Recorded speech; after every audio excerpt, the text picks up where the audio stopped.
Hello everyone, welcome to my channel Anup Study Official. Let's start.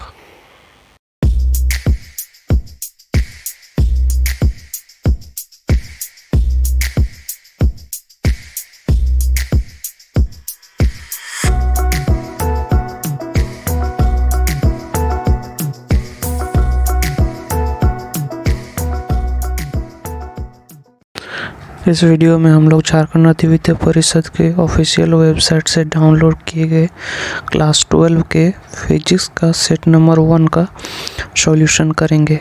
अगर आप लोग को अभी तक झारखंड राज्य विद्या परिषद के ऑफिशियल वेबसाइट से मॉडल क्वेश्चन पेपर डाउनलोड करने का बारे में जानकारी नहीं है तो आप हमारे डिस्क्रिप्शन बॉक्स में दिए गए यूट्यूब वीडियो लिंक के जरिए आप वहां से क्लास 8, क्लास 9, क्लास 10 एवं क्लास 12 का मॉडल क्वेश्चन पेपर डाउनलोड कर सकते हैं जो एग्ज़ाम 2021 में होने वाले हैं बोर्ड एग्ज़ाम, उसके लिए महत्वपूर्ण है। तो आइए वीडियो को स्टार्ट करते हैं। ये हमारा जैक का क्लास 12 का फिजिक्स का सेट नंबर 1 डाउनलोड किया हुआ है हमारे पास। यहाँ आप लोग देख सकते हैं। ये टोटल मेरा 6 पेजेस में है। टोटल नंबर ऑफ क्वेश्चंस मेरा अराउंड 41 है। आइए शुरू से बात करते हैं। Set number 1 model question paper physics class 12। Time allowed 3 घंटा। आपको पहले से बताया 3 घंटा समय मिलता है।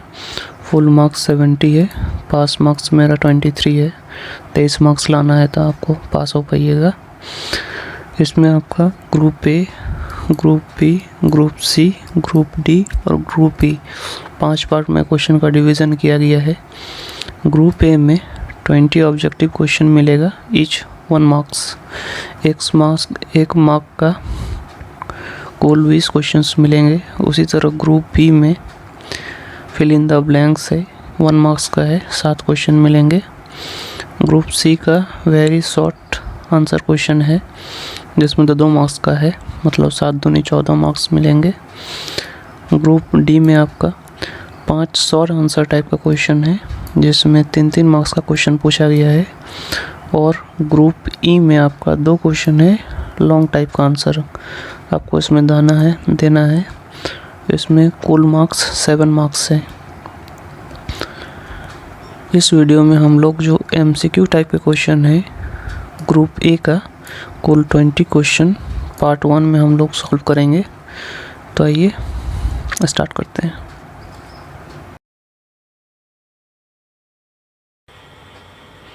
क्वेश्चन नंबर फर्स्ट कहता है विद्युत की तीव्रता के लिए इकाई क्या है?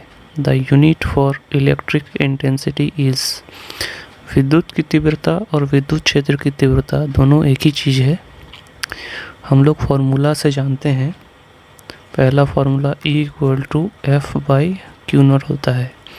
F का होता है न्यूटन और Q0 का होता है कूलम। दूसरा फार्मूला होता है E=-dV/dx। dV का V और dx का हो गया मीटर। वोल्ट पर मीटर ऑप्शन बी में है। ऑप्शन बी मेरा करेक्ट आंसर है। बढ़ते हैं नेक्स्ट क्वेश्चन की तरफ। क्वेश्चन नंबर 2 कहता है किसी आवेशित गोलीय कवच के आंतरिक बिंदु पर विद्युत विभव का मान होता है। The electric potential at A point inside a charge spherical shell is. Option में है 0, स्थिर, परिवर्ती और महत्तम, 0, constant, variable and maximum.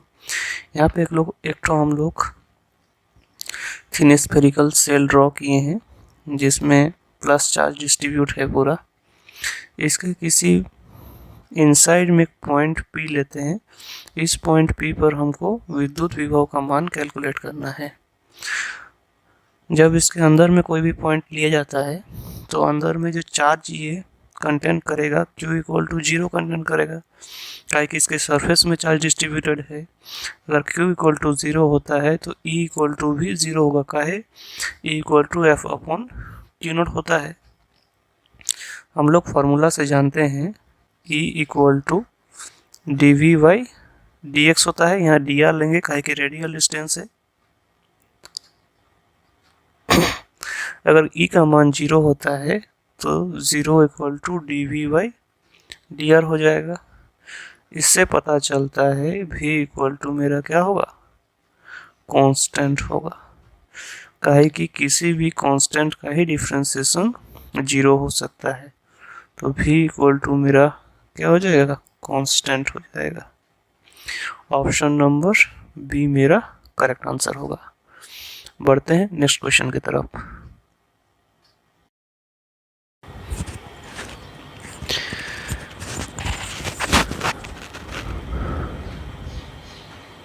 Question number 3 कहता है विद्युत क्षेत्र 2.1 इंटू 10⁻⁻10 वोल्ट पर मीटर में एक आवेशित कण का अपवाह वेग 8.4 इंटू 10⁻⁻4 मीटर पर सेकंड है। कण की गतिशीलता ज्ञात करने वाला है। ए चार्ज्ड पार्टिकल है जो ड्रिफ्ट वेलोसिटी 8.4 इंटू 10⁻⁻4 मीटर पर सेकंड, मतलब ये जो दिया हुआ है ये Vd का मान दिया हुआ है। In an electric field of 2.1 into 10⁻⁻10 ये E का मान दिया है। हमको कैलकुलेट करने बोला है कण की गतिशीलता, जिसे हम लोग मोबिलिटी बोलते हैं। इसका फॉर्मूला होता है mobility mu equal to Vd/E। Value put करते हैं। Vd का मान है मेरा 8.4 इंटू 10⁻⁻4 अपॉन 2.1 इंटू 10⁻⁻10। ये पूरी कट जाएगा 4 से, तो बचेगा 4 इंटू 10⁻⁻4 और नीचे का -10 ऊपर में जाकर बनेगा +10। तो ये आंसर आ जाएगा 4 इंटू 10⁻6। अब देखिए ऑप्शन में जो है मेरा एक ही ऑप्शन है 4 इंटू 10⁻6, यही वाला मेरा आंसर हो जाएगा। Option B is correct one.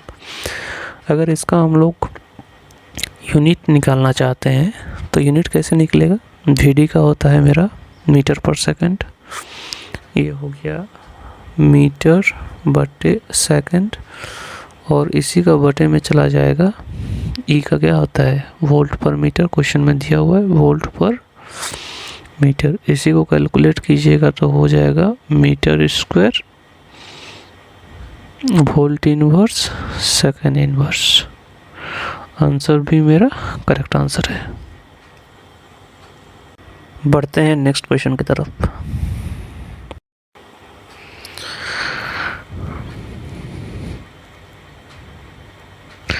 Question number 4 कहता है किरचॉफ के पास नियम निम्न में से किस राशि के संरक्षण के नियम की सीधी परिणति है।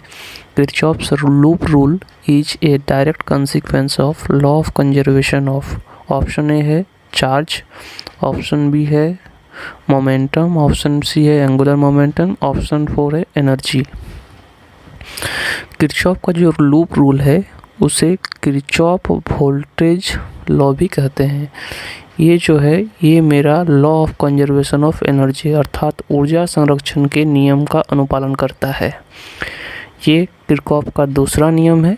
किरचॉफ का पहला नियम किरचॉफ का धारा नियम कहलाता है, जो आवेश के संरक्षण के नियम पर आधारित है। इस क्वेश्चन का आंसर मेरा ऑप्शन डी करेक्ट है। बढ़ते हैं नेक्स्ट क्वेश्चन की तरफ। क्वेश्चन नंबर 5 कहता है किसी चालक के लिए निम्नलिखित में से कौन सा संबंध सही है। J equal to sigma by E, option B है J equal to E by sigma, option C है J equal to sigma E and option D है नन ऑफ दिस। हम लोग क्लियरली जानते हैं कि J इक्वल टू होता है मेरा सिग्मा ई, जहाँ J मेरा है धारा घनत्व जिसे हम लोग करंट डेंसिटी कहते हैं, सिग्मा जो है मेरा विद्युत चालकता जिसे हम लोग कंडक्टिविटी कहते हैं, और E जो है मेरा इलेक्ट्रिक फील्ड विद्युत क्षेत्र।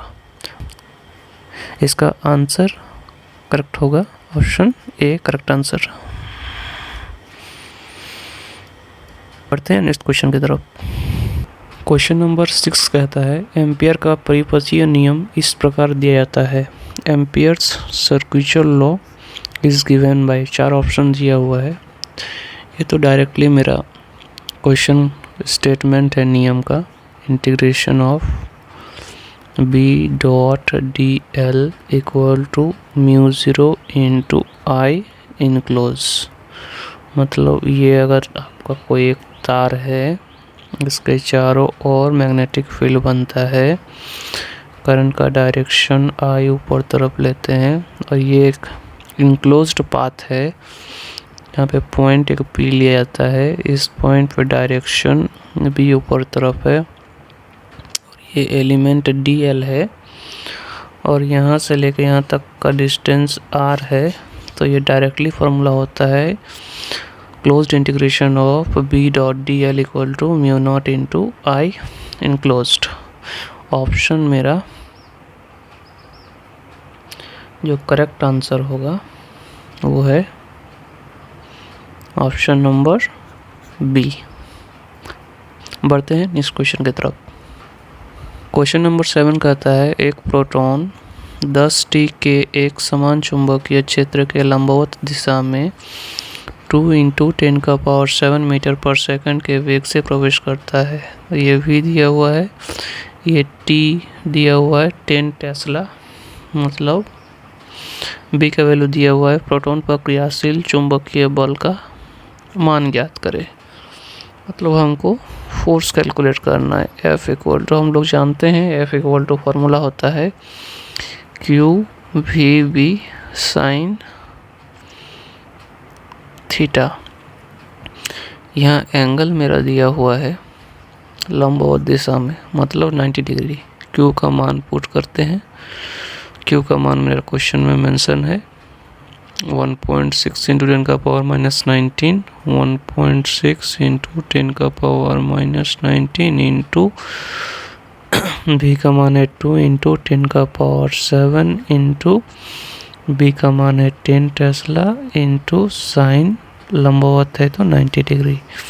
इसको कैलकुलेट करते हैं, 1.6 × 2 हो गया 3.2 इंटू 10⁻19 प्लस 7 माइनस 12 और प्लस 1 माइनस 11। F है तो फॉर्मूला मेरा लगेगा न्यूटन। Form 3.2 × 10⁻11 Newton. आंसर मेरा बी ऑप्शन करेक्ट है। बढ़ते हैं नेक्स्ट क्वेश्चन की तरफ। क्वेश्चन नंबर 8 कहता है किसी धारा अल्पांश के कारण r दूरी पर स्थित बिंदु पर चुंबकीय क्षेत्र समानुपाती होता है। किसी करंट एलिमेंट के चलते जो मेरा मैग्नेटिक फील्ड है ये डायरेक्टली प्रोपोर्शनल होगा किसका दिया हुआ है, हम लोग फार्मूला से जानते हैं। ये मान लेते हैं ये मेरा एक करंट एलिमेंट है, यहाँ से एक पॉइंट लेते हैं, यहाँ पे कैलकुलेट करना है dV का मान। ये करंट एलिमेंट है मेरा dl, ये एंगल बनाता है थीटा, तो ये मेरा फॉर्मूला होता है dV is directly proportional to dl, dV is directly proportional to I, dV is directly proportional to sine theta and dV is directly proportional to 1/r²। मेरा आंसर डी करेक्ट होगा। Question number 9 कहता है प्रेरण गुणांक का मात्रक क्या है, the unit of inductance is. तो यूनिट ऑफ इंडक्टेंस जो होता है मेरा वो हेनरी होता है। किसी भी कुंडली या चुंबकीय फ्लक्स जो होता है वो धारा के समानुपाती होता है, मतलब 5B is directly proportional to I और 5B इक्वल टू KI। यहाँ पे ये जो K है इसी को बोलते हैं प्रेरकत्व या इंग्लिश में बोलते हैं इंडक्टेंस, और इसी का यूनिट होता है हेनरी। मेरा आंसर ए करेक्ट आंसर है। बढ़ते हैं नेक्स्ट क्वेश्चन की तरफ। क्वेश्चन नंबर 10 कहता है किसी ऊंचाई ट्रांसफार्मर मतलब स्टेप अप ट्रांसफार्मर के लिए प्राथमिक और द्वितीय कुंडलियों में फेरों की संख्या क्रमशः N1 और N2 है। तो 4 को ऑप्शन दिया हुआ, इनमें से बोलता है कौन सा करेक्ट है। तो ये एक ट्रांसफार्मर एक जनरली हम लोग ड्रॉ करते हैं, ये प्राइमरी साइड है और ये मेरा सेकेंडरी साइड है। इधर N1 दिया हुआ है, इधर N2 दिया हुआ है। स्टेप अप ट्रांसफार्मर के लिए मेरा N2 का मान N1 से अधिक होना चाहिए और स्टेप डाउन ट्रांसफार्मर के लिए N1 का मान N2 से अधिक होना चाहिए। तो यहाँ पे जो मेरा आंसर करेक्ट होगा, answer B is correct one. बढ़ते हैं नेक्स्ट क्वेश्चन की तरफ। क्वेश्चन नंबर 11 कहता है तारों का टिमटिमाना निम्नलिखित में से किसके कारण होता है। तो तारों का टिमटिमाना जो होता है वो प्रकाश के अपवर्तन के कारण होता है, रिफ्रैक्शन ऑफ लाइट, जिसके कारण तारों का जो की स्थिति है उसमें लगातार परिवर्तन होते रहता है। ऐसा हमको प्रतीत होता है। क्यों? क्योंकि हमारे जो अर्थ है वो अर्थ के चारों ओर डिफरेंट लेयर के जो हमारे एटमॉस्फेयर होते हैं, ये एटमॉस्फेयर इस तरह से होते हैं। तो जैसे मान लीजिए यहाँ पे तारा है, ये तारा जैसे यहाँ आता है तो इस तरह से इस बिंदु से हम लोग देख पाते हैं। तो जैसे ही हम लोग देख पाते हैं तो इससे देखने पर मेरा करंट पोजीशन, आभासी स्थिति यहाँ प्रतीत होता है। और चूँकि हवा बहते रहता है तो ये यूनिफॉर्म नहीं है, इसका मोटाई जो होता है हमेशा बदलते रहता है, जिसके कारण यहाँ जो वास्तविक स्थिति, इस वास्तविक स्थिति से मेरा आभासी स्थिति पता चलता है और इसी से हमारा जो तारा है वो टिमटिमाते हैं, ट्विंकलिंग करते हैं। बढ़ते हैं नेक्स्ट क्वेश्चन की तरफ। क्वेश्चन नंबर 12 करता है अपवर्तक कोण 8 डिग्री वाला एक पतला प्रिज्म है, 4 डिग्री का विचलन कोण देता है। मतलब ये अगर ऐसा प्रिज्म है इस तरह से, तो ये वाला ए का मान दिया हुआ है 8 डिग्री और इसका विचलन जो इधर विचलन होगा उसका डेल्टा का मान दिया हुआ है 4 डिग्री। तो हम लोग फॉर्मूला से जानते हैं क्लियरली, फॉर्मूला होता है मेरा पतला प्रिज्म के लिए delta equal to n-1 a। Delta का मान दिया हुआ है 4, n जो है वो कांच का अपवर्तनांक है जो हमको कैलकुलेट करना है। a का मान है 8 डिग्री, ये मान 8 है। इसको इधर लेके जाएंगे तो 4/8 इक्वल टू n-1, तो ये हो जाएगा 0.5 इक्वल टू n-1, तो n का मान हो जाएगा 0.5 plus 1 equal to 1.5। Answer B is correct one. बढ़ते हैं नेक्स्ट क्वेश्चन की तरफ। क्वेश्चन नंबर 13 कहता है दो प्रकाश स्रोत कला संबद्ध कहे जाते हैं यदि उनमें उत्पन्न तरंगे two light sources are coherent when they produces waves of. दो जो कोहेरेंट सोर्स है लाइट का तो वे तभी मेरा कला संबद्ध मतलब कोहेरेंट कहलाएंगे जब पहला उसका फ्रीक्वेंसी या फिर उसका तरंग दैर्घ्य बराबर हो, साथ ही जो फेज डिफरेंस होगा, कला में अंतर होगा, वो कांस्टेंट होना चाहिए, मतलब वो टाइम के साथ नहीं बदलना चाहिए। तो यहाँ पे एक ही ऑप्शन है जो दोनों को लेके चल रहा है, option D is the correct one. बढ़ते हैं नेक्स्ट क्वेश्चन की तरफ। क्वेश्चन नंबर 14 कहता है निम्नलिखित में से कौन सी घटना यह दर्शाती है कि प्रकाश एक अनुप्रस्थ तरंग है। अनुप्रस्थ तरंग के घटना जो है प्रकाश का एक ही परिघटना है जो दर्शाता है, वो है प्रकाश का ध्रुवन, polarisation of light. Option C is the correct one. बढ़ते हैं नेक्स्ट क्वेश्चन की तरफ। क्वेश्चन नंबर 15 कहता है प्रकाश विद्युत उत्सर्जन के लिए आइंस्टीन का इक्वेशन क्या है। आइंस्टीन का इक्वेशन, हम लोग का जो आइंस्टीन का इक्वेशन है HV इक्वल टू होता है 1/2 mv² maximum plus h nu naught equal to, ये जो HV होगा इसको हम लोग बोलते हैं K मैक्स प्लस इसको बोलते हैं HV not, H mu naught को बोलते हैं work function of the surface. Option मेरा बी करेक्ट आंसर है। बढ़ते हैं नेक्स्ट क्वेश्चन की तरफ। क्वेश्चन नंबर 16 कहलाता है, क्वेश्चन नंबर 16 है एक वैक्यूरल समतुल्य है?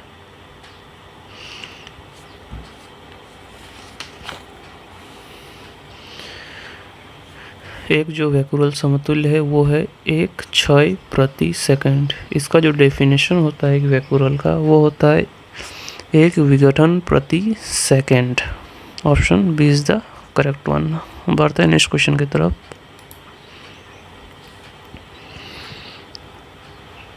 क्वेश्चन नंबर 17 कहता है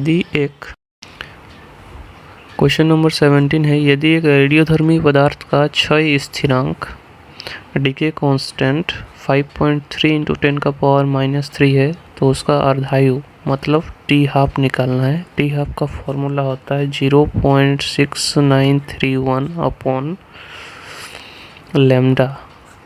0.6931 लैम्डा का मान दिया हुआ है 5.3 × 10⁻³ इसको कैलकुलेट करेंगे तो मेरा आंसर आ जाएगा 130.77 जो नियरली इक्वल होता है 130.8 वर्ष। ऑप्शन बी मेरा करेक्ट आंसर है।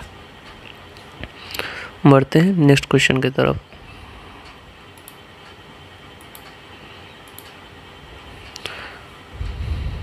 क्वेश्चन नंबर 8 है 1 AMU एटॉमिक मास यूनिट जो बराबर होता है वो कितने का बराबर होता है? तो ये डायरेक्टली मेरा कैलकुलेशन करके आता है 931 mega electron volt.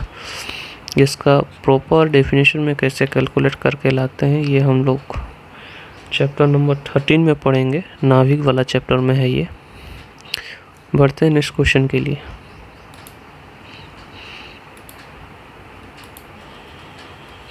Question number 19 कहता है एन टाइप का जो अर्धचालक बनते हैं उसमें अपमिश्रक परमाणु डोपेंट एटम कौन सा होता है? ये डोपेंट एटम होता है एन टाइप के लिए ट्राइवैलेंट मतलब त्रिसंयोजी और पी टाइप के लिए होता है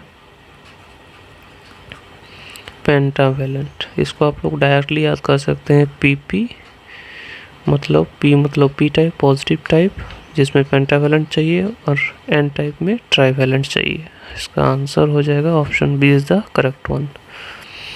बढ़ते हैं नेक्स्ट क्वेश्चन की तरफ।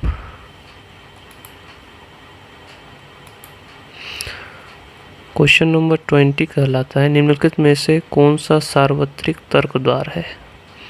Universal logic gate. दो ही मेरा जो गेट है वो यूनिवर्सल लॉजिक गेट कहलाता है। एक है मेरा NAND नैंड गेट और दूसरा जो है NOR नॉर गेट। ये दो ही गेट है जो मेरा यूनिवर्सल लॉजिक गेट कहलाता है। आंसर ऑप्शन में डी है मेरा करेक्ट आंसर। इसको लॉजिक गेट इसलिए कहते हैं क्योंकि यही दोनों को कंबाइन करके हम लोग किसी भी तरह का लॉजिक गेट को हम लोग क्रिएट कर सकते हैं, इसलिए इसे लॉजिक गेट कहा जाता है।